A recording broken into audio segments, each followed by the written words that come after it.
જો આપને એવું કહેવામાં આવ્યું છે કે આપનામાં વિટામિન B12ની ઉણપ છે અને તેની માટે દવાને ઇન્જેક્શન લેવા જ પડશે, તેમજ માત્ર નોન વેજીટેરિયન ફૂડમાંથી જ વિટામિન B12 મળે છે, તો આજનો વિડીયો આપની માટે છે. વિડીયો અંત સુધી જોજો.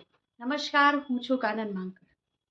વિટામિન B12 આપણા શરીર માટે ખૂબ જ ઉપયોગી છે. અગાઉ પણ મેં આને લગતો એક વિડીયો બનાવ્યો છે, તમે ચોક્કસથી જોઈ શકો છો.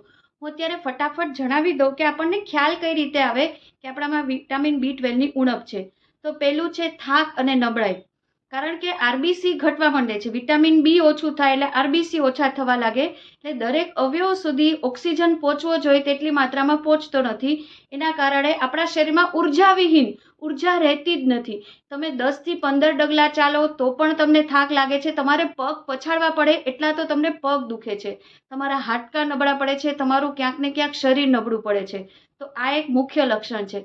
બીજું છે, તમે કોઈ પણ વસ્તુ હાથમાં પકડી છે તો 5 થી 10 મિનિટ પછી તમને ઝણઝણાટી થવા લાગે છે, તમે એ વસ્તુ પકડી નથી શકતા, તમારા હાથ પગ ખોટા પડે છે, આખા શરીરમાં કીડી ચટકો ભળતી એવી તમને ફિલિંગ આવે છે. તો આવું પણ સર્જાય તો તમે ચોક્કસથી રિપોર્ટ કરાવવો જોઈએ. મોઢામાં ચાંદા પડે છે. આપણી જે સેન્ટ્રલ નર્વસ સિસ્ટમ છે ને, એની માટે વિટામિન B12 છે ખૂબ ઉપયોગી છે.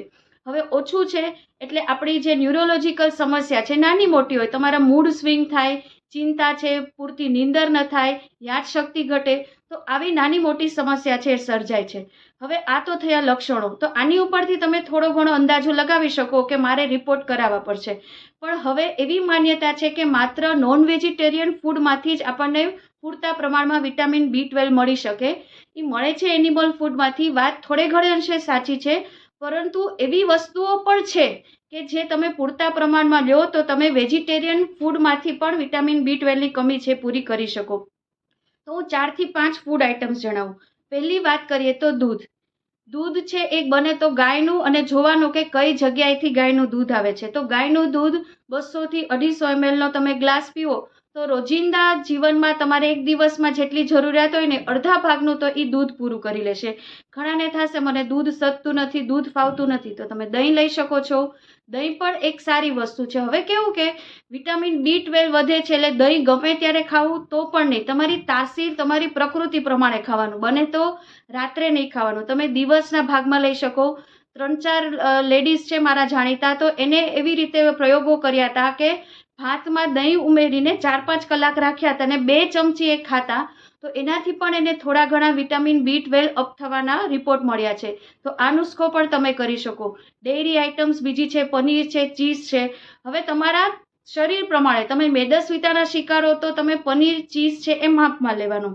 એટલે આ વસ્તુ તમે ડેરી પ્રોડક્ટ્સ છે, દૂધ છે લઈ શકો. બીજી વાત કરીએ તો હું ફળમાં કેટલા કહું તો સફરજન છે, કેળા છે, નારંગી છે, શાકભાજીમાં ગાજર, બીટ, પાલક. હવે વિટામિન B12 છે એ પાણીમાં દ્રાવ્ય વિટામિન છે, એટલે પાલક માટે હું ખાસ કહીશ કે તમે જ્યારે પાલક ધોવો તો આખી જે આવે છે એ ધોવાની અને પછી એને છીણવાની, પછી તમે એને યુઝ કરશો તો જે એના પોષક તત્વો છે એ નાશ નહીં પામે. પછી આવે છે ત્રીજી વસ્તુ, ફર્મેન્ટેડ ફૂડ આઇટમ્સ, આથાવાળી વસ્તુઓ.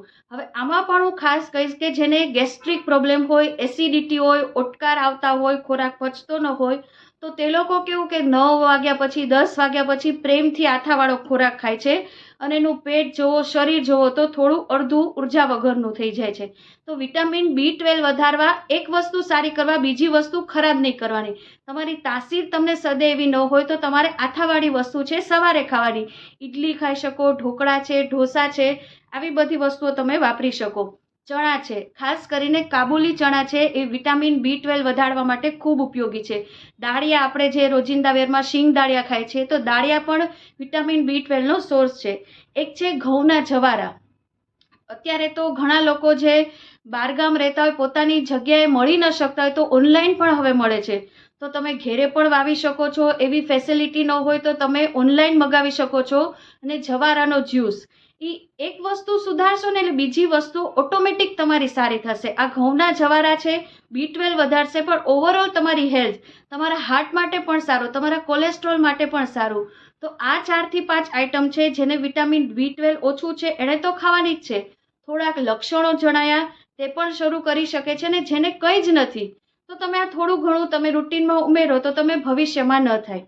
હવે હું એક છેલ્લી વાત ધારો કે કરું કે ફૂડ આઇટમ તો વધશે, ચલો B12 વધી ગયું, પણ સાથે તમારું પાચન શક્તિ, તમારું શરીર એબ્ઝોર્બ નહીં કરી શકે તો એ તો શરીરમાં સ્ટૂલ દ્વારા નીકળી જશે. તમે ગમે તેટલી ફૂડ આઇટમ ખાઓ, એટલે તમારી પાચન શક્તિ, આંતરડાને લગતું આ છે વિટામિન B12. જેટલા આંતરડા સાફ હશે, તમારું પાચન પ્રોપર થતું હશે, તો જ બરાબર વિટામિન B12 છે શરીરમાં જશે અને એના આગળ ઉપર કામ કરશે. માટે બેઠાડું જીવન હોય તો આજથી જ કસરત ચાલુ કરી દો, ચાલવાનું શરૂ કરી દો. હંમેશા હસતું રહેવાનું, ન ગમે તો એ કોશિશ કરવાની, સારી બુક્સ વાંચો, મ્યુઝિક સાંભળો, ખુશ રહો. ફરી મળીશું નવા જ વિષય સાથે. ત્યાં સુધી રજા લો. નમસ્કાર.